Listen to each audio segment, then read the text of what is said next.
Hello students, कैसे हैं आप सब लोग। आज हम लास्ट चैप्टर यानी chapter number 10 Indian economic development का वो वन शॉट रिवीजन करेंगे और बहुत सारा डाटा है इसके अंदर, वो भी एट द एंड मैं आपको एक एक करके सारे के सारे बता दूंगा एक साथ, ठीक है।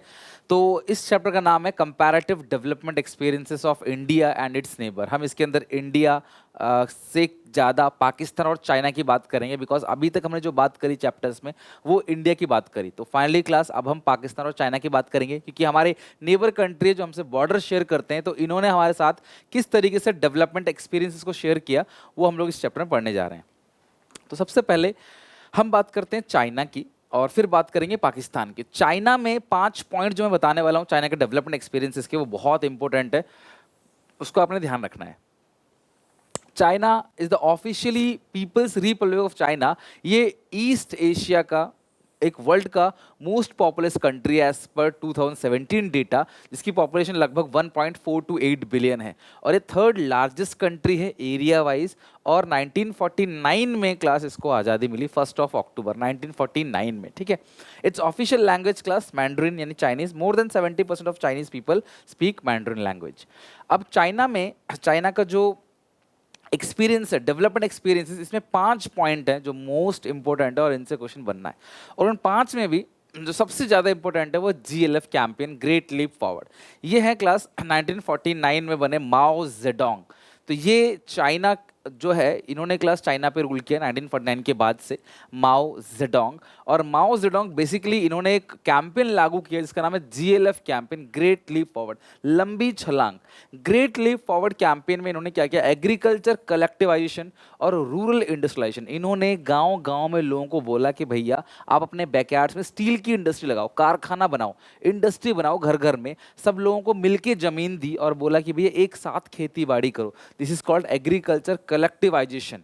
That was initiated by Mao Zedong to modernize Chinese economy 1958। ये कब आया? 1958 में। ये चाइना की इकोनॉमी को मॉडर्नाइज करने जा रहे थे। द मेन कैंपेन, इन्होंने एग्रीकल्चर इकोनॉमी को ट्रांसफर किया एक मॉडर्न इकोनॉमी में through the process of rapid industrialization. Rapid तरीके से कारखाने लगाए गए, एग्रीकल्चर को क्लास कम्यून सिस्टम बनाया गया कि भाई एक साथ खेती बाड़ी करेंगे सब लोग मिलके। सारी की सारी जमीन सरकार के हाथ में थी और इसके अंदर, इस प्रोग्राम के अंदर लोगों को इनकरेज किया गया कि अपने बैकयार्ड्स में इंडस्ट्री लगाई जाए। In rural area commune was started under the commune system, people collectively cultivate land. लोगों को एक साथ जमीन दे दी कि आप एक साथ खेती बाड़ी करो। 1958 में 26,000 कम्यून बने जो ऑलमोस्ट क्लास फार्म पॉपुलेशन को कवर करता था। लेकिन GLF कैंपेन में बहुत सारी प्रॉब्लम्स होने की वजह से लगभग 30 से 55 मिलियन लोगों की डेथ हो गई ड्यू टू स्टारवेशन। मतलब समझो 5 करोड़ लोगों की ऑलमोस्ट जो है वो डेथ हो गई due to execution, torture, force labour, suicide और डिप्रेशन, स्टारवेशन, खाना ना मिलने की वजह से। क्योंकि इन्होंने क्लासिक 4 पेस्ट कंट्रोल अभियान चलाया था, जिसके तहत क्लास इन्होंने जितने भी जो गुर्रैया हैं, जो पंछियां हैं, उनको मार दिया, जिसकी वजह से क्लास जो ग्रास होपर होती है उनकी तादाद इतनी ज़्यादा बढ़ गई कि उन्होंने पूरा का पूरा जो फसल है उसको ख़राब कर दिया। फसल खा गए, खाने पीने को कुछ भी नहीं मिला लोगों को, और जो अच्छी क्वालिटी का अनाज बचा था वो इन्होंने बाहर क्या किया, एक्सपोर्ट कर दिया, जिसकी वजह से क्लास कई सारे लोगों की जान चली गई। बट हाँ, डिटेल में क्लास इसके बारे में कहीं लिखा नहीं, बिकॉज चाइनीज़ की जो रूल्स है चाइनीज़ कंट्री के अंदर, वो ऐसा उनके सरकार के खिलाफ कोई बोलता नहीं है। बट हाँ, आपको ग्रेट लीप फॉरवर्ड में जितना जानना था वो मैंने बता दिया।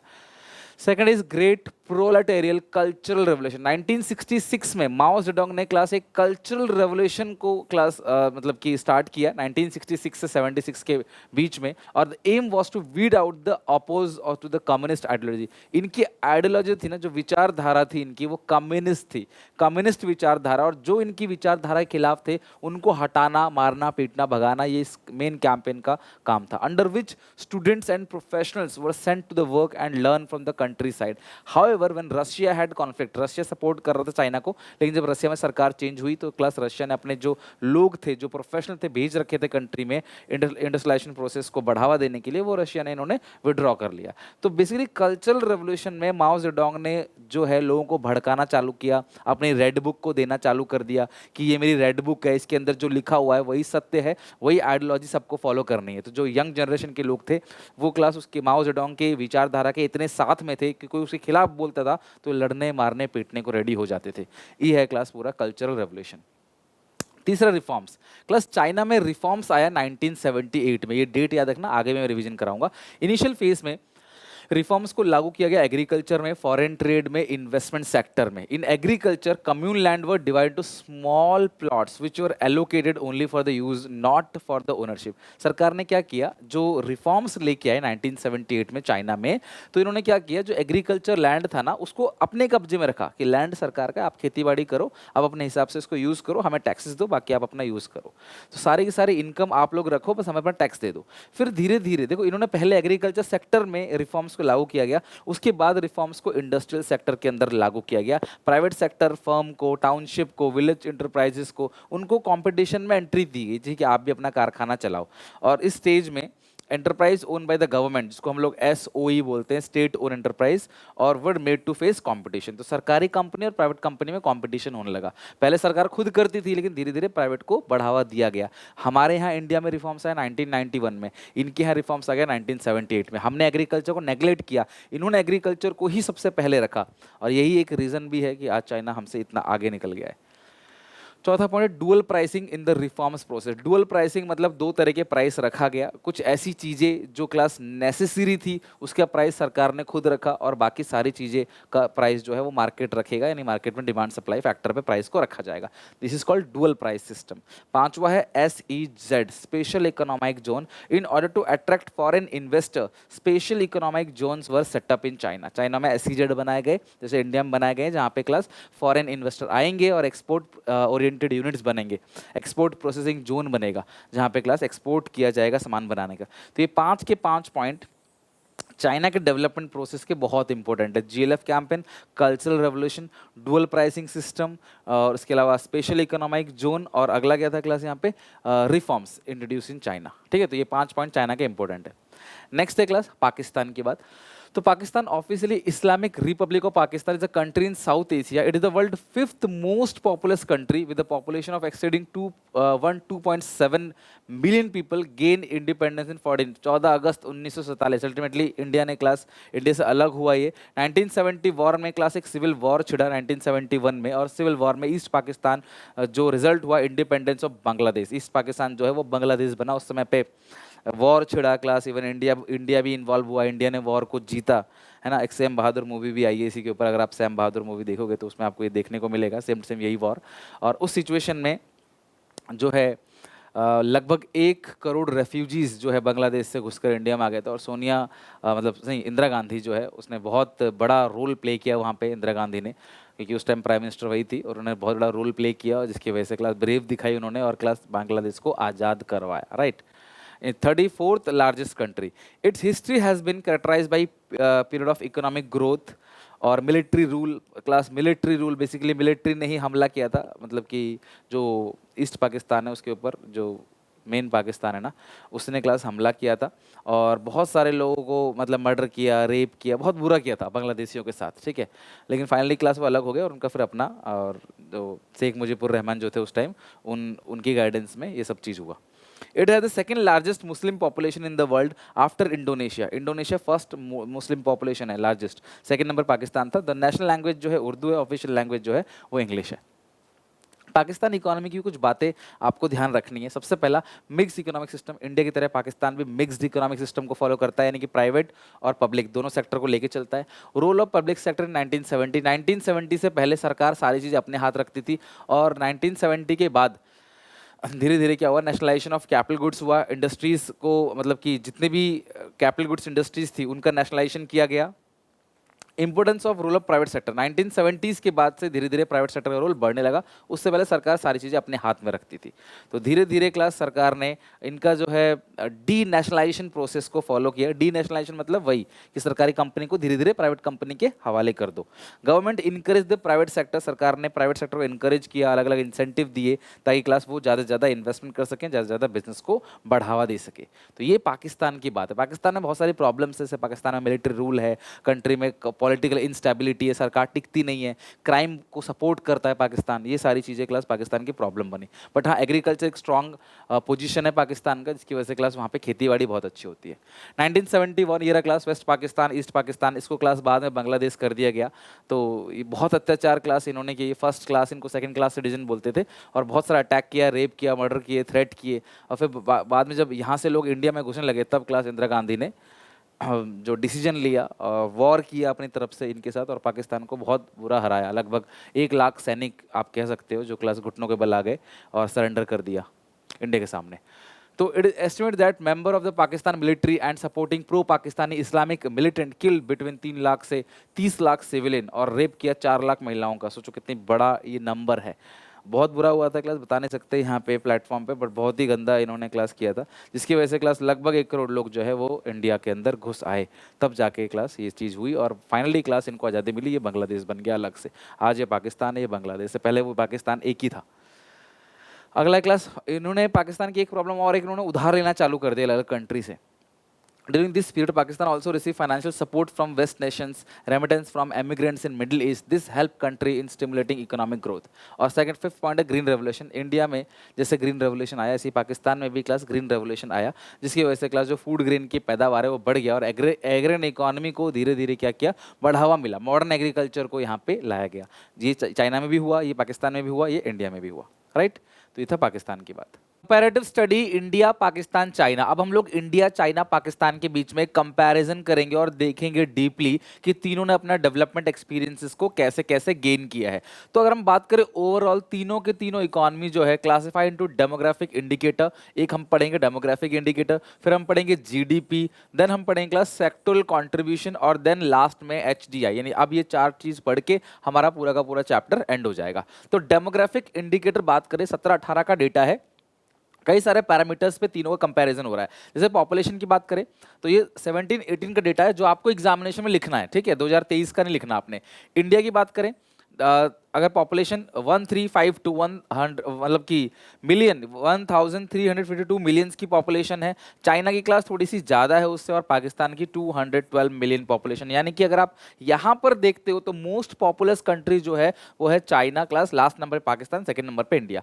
अगर एनुअल ग्रोथ ऑफ पॉपुलेशन की बात करें 1.03% है इंडिया का, जबकि इंडिया का क्लास चाइना से ज़्यादा है। चाइना का जो पॉपुलेशन ग्रोथ रेट है वो कम है due to one child policy. ध्यान रखना, चाइना ने एक पॉलिसी अपनाई थी, वन चाइल्ड पॉलिसी, जहां पे क्लास एक घर में एक ही बच्चा होगा और उस पॉलिसी के अकॉर्डिंग क्लास इनका जो एनुअल ग्रोथ है पॉपुलेशन रेट का वो बहुत डाउन हो गया था। पाकिस्तान का एनुअल ग्रोथ पॉपुलेशन रेट जो है वो 2.05 है, जो कि बहुत हाई है। तो यहाँ पे चाइना क्लास जो है वो सेकेंड नंबर पे है, थर्ड नंबर पे है, फर्स्ट नंबर पे जो है वो है पाकिस्तान और सेकेंड नंबर पे जो है वो इंडिया है।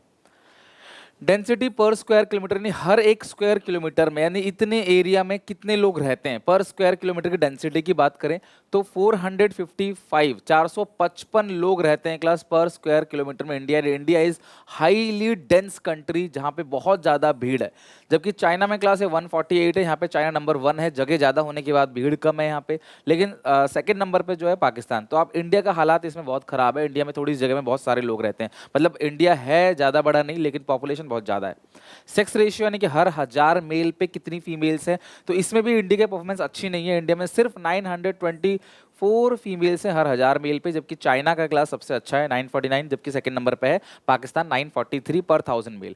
फर्टिलिटी रेट, हर एक महिला ऑन एन एवरेज कितने बच्चे पैदा करती है, तो इंडिया में रेट है 2.2, तो जबकि चाइना का रेट भी कम है 1.7, पाकिस्तान में सबसे ज़्यादा। तो पाकिस्तान में देखते हो क्लास हर फैमिली बड़ी होती है तो लगभग 4 बच्चे हर एक महिला पैदा करती है, इंडिया में क्लास लगभग 2.2। अर्बनाइजेशन क्लास, इस सिचुएशन में भी इंडिया के हालात ख़राब है।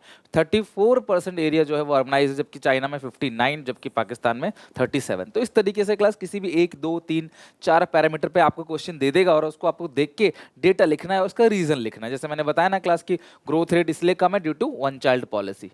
डेंस कंट्री है इंडिया, इंडिया क्लास मतलब कि ज़्यादा बड़ी कंट्री नहीं है लेकिन पॉपुलेशन बहुत ज़्यादा है, इसकी वजह से क्लास हर थोड़ी सी जगह में ज़्यादा लोग वहाँ पर रहते हैं। नेक्स्ट है class PPP, purchasing power parity. जब आप किसी दो कंट्री की करेंसी को आपस में कंपेयर करते हो परचेसिंग पावर के बेसिस पे, that is called purchasing power parity, PPP. जैसे अगर आप देखो इंडिया में अगर आप 100 रुपये कमाते हो तो अमेरिका में क्लास आपको $2 कमाना पड़ेगा, एग्जाम्पल के तौर पर। यहाँ पे एक्सचेंज रेट की बात नहीं हो रही, मतलब अगर मैं इंडिया में एक पर्टिकुलर अमाउंट की सैलरी कमाता हूँ और एक लाइफ स्टैंडर्ड जीता हूँ मैं, सेम लाइफ स्टैंडर्ड को अमेरिका में जीने के लिए मुझे कितने रुपए की जरूरत पड़ेगी, that is called purchasing power parity. जैसे यहाँ पे दिख रहा है क्लास, यहाँ पे जो एक बर्गर है वो $3.57 का है, और वहीं पे क्लास अमेरिका में यही सॉरी जो यूके में ये 2.29 पाउंड का है। तो अगर आप कंपेयर करके देखोगे तो $2 जो है 1 पाउंड के बराबर है, यानी 1 पाउंड इज इक्वल टू $2, ये एक्चुअल एक्सचेंज रेट है। लेकिन परचेसिंग पावर पैरिटी क्या है, 1. इसको आपने काटा तो $1.56 अगर आपके पास है तो यानी कि आपके पास 1 पाउंड है। ये हो गया क्लास आपका परचेसिंग पावर पैरिटी। यानी कि अगर आप यूके में 1 पाउंड कमाते हो तो आपको अमेरिका में $1.56 कमाना पड़ेगा, ना कि 2। तो एक्चुअल एक्सचेंज रेट अलग होता है। परचेसिंग पावर पैरिटी मतलब कि जब अलग अलग कंट्री की जीडीपी है, आप उसे कॉमन तरीके से कैसे मेजर करोगे, हमारी करोड़ों रुपए में है, उनकी डॉलर में, किसी की पाउंड में है, किसी की मिलियन डॉलर में, अलग अलग करेंसी है हर कंट्री की, युआन, येन। तो अब एक कॉमन दो कंट्री के बीच का एक कॉमन क्लास रेट निकल जाता है, that is called purchasing power parity. यानी अगर आप इंडिया में इतना कमाते हो तो सेम चीज अगर आपको अमेरिका में खरीदना है तो वहां पे कितने डॉलर कमाने पड़ेंगे, that exchange rate is called purchasing power parity. और प्रेजेंटली $1 जो है वो ₹23.14 का है। और इसको कौन बनाता है क्लास, ध्यान रखना, परचेसिंग पावर पैरिटी को कौन डिसाइड करता है। एक बात और यहाँ पे ध्यान रखना, परचेसिंग पावर पैरिटी का मतलब क्या है कि अगर आप इंडिया में ₹23 का एक बर्गर खरीदते हो तो सेम बर्गर आपको अमेरिका में सेम बर्गर सेम क्वालिटी का आपको $1 में मिलेगा। तो पीपीपी परचेसिंग पावर पैरिटी एक इकोनॉमिक थियोरी है जो कंपैरिजन के लिए अलाउ कर देता है, अलग अलग कंट्री की करेंसीज में आप कंपैरिजन कर सकते हो। यानी कि it is a theoretical exchange rate that allow you to buy same amount of goods and services in every country. PPP comparison are done by world bank. 2021 के अकॉर्डिंग क्लास $1 ₹23.14 का है। अगर आप इंडिया में ₹23 कमाते हो तो सेम लाइफस्टाइल जीने के लिए आपको अमेरिका में $1 कमाना पड़ेगा, right. Next class sectoral contribution to GDP और कंट्रीब्यूशन डिस्ट्रीब्यूशन एंड वर्कफोर्स। अगर आप देखोगे 3 सेक्टर है, एग्रीकल्चर, इंडस्ट्रियल यानी कि मैन्युफैक्चरिंग और सर्विस सेक्टर। तो इंडिया में 16% कंट्रीब्यूशन जीडीपी का जो है वो एग्रीकल्चर सेक्टर में आ रहा है। इंडिया के टोटल जीडीपी का 16% एग्रीकल्चर पे, 30% इंडस्ट्री और 54% सर्विस। यानी कि जीडीपी में सबसे ज्यादा कंट्रीब्यूशन किसका है, सर्विस सेक्टर का, सबसे कम किसका है, एग्रीकल्चर सेक्टर का।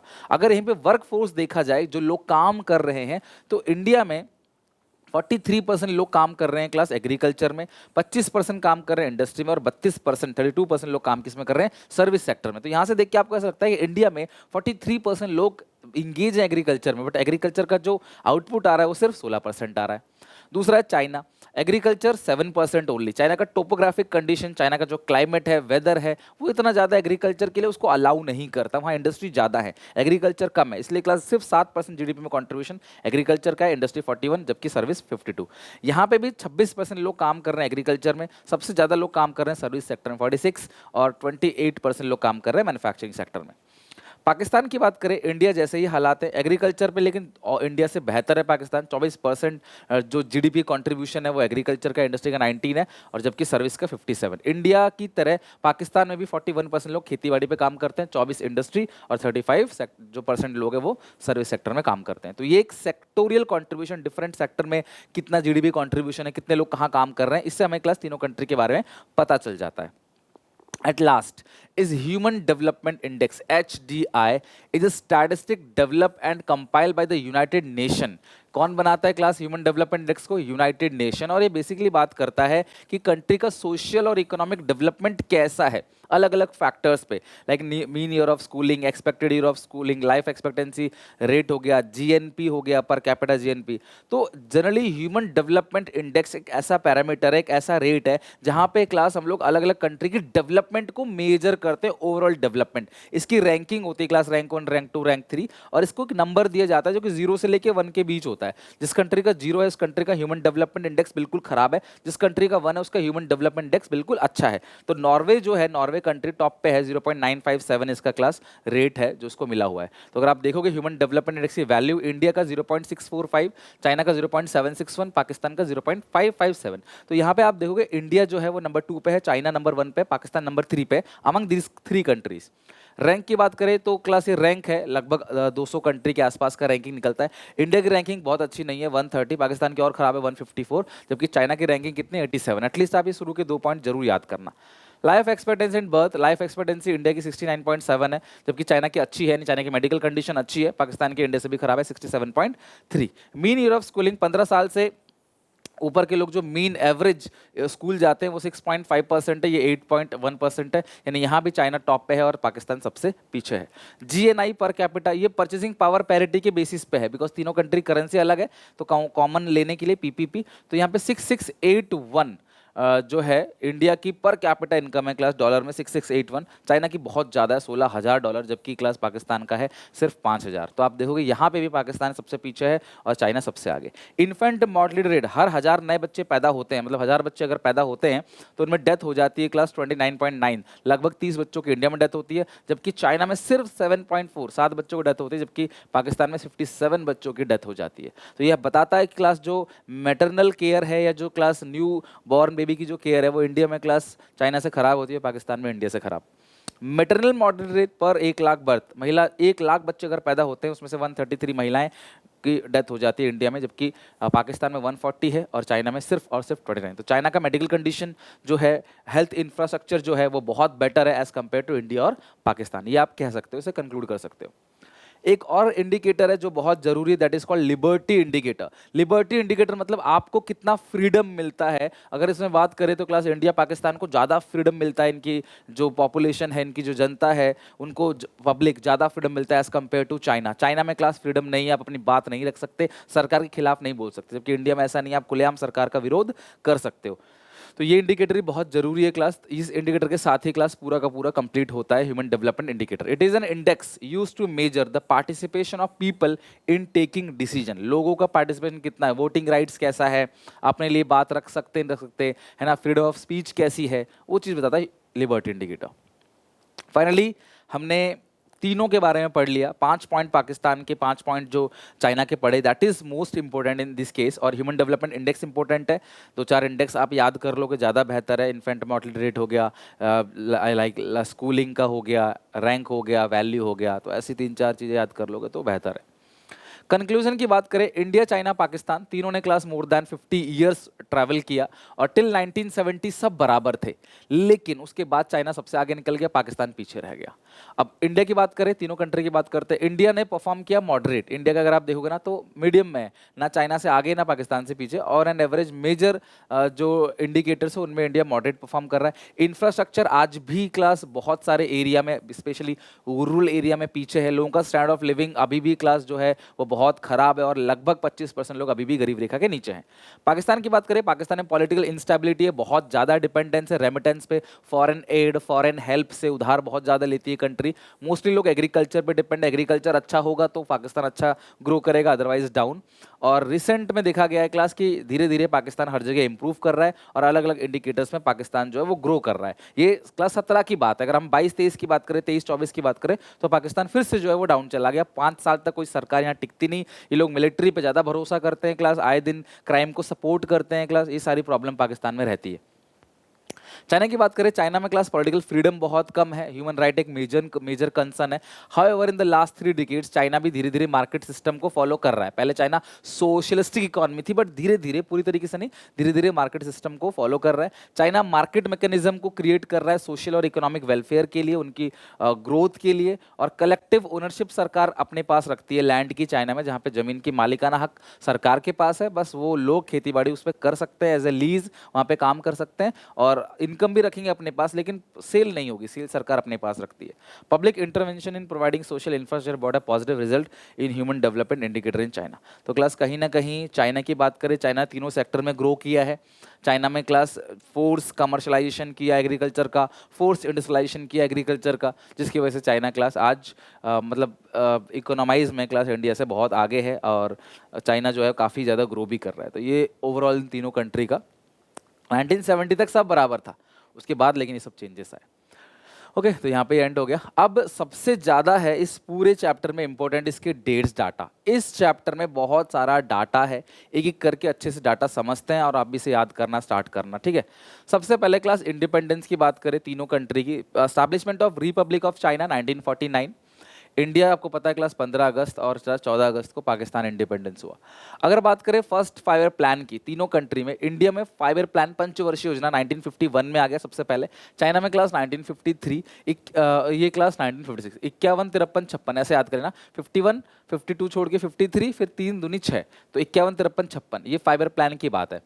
ह्यूमन डेवलपमेंट इंडेक्स की वैल्यू की बात करें तो इंडिया में रैंक है 130, 0.645 की वैल्यू है। चाइना में और अच्छा है, 87 रैंक है, जस्ट 0.761 की वैल्यू है। पाकिस्तान का 154 और 0.557 की वैल्यू है, ये भी आप याद रखना। हाई डेंस कंट्री कौन सी है क्लास? इन तीनों में इंडिया। इंडिया की सर्विस सेक्टर कंट्रीब्यूशन जो है सबसे ज़्यादा है जीडीपी में, और ज़्यादातर लोग कहाँ काम करते हैं? एग्रीकल्चर में। फर्टिलिटी रेट सबसे ज़्यादा किसका है क्लास? पाकिस्तान का, लगभग 4।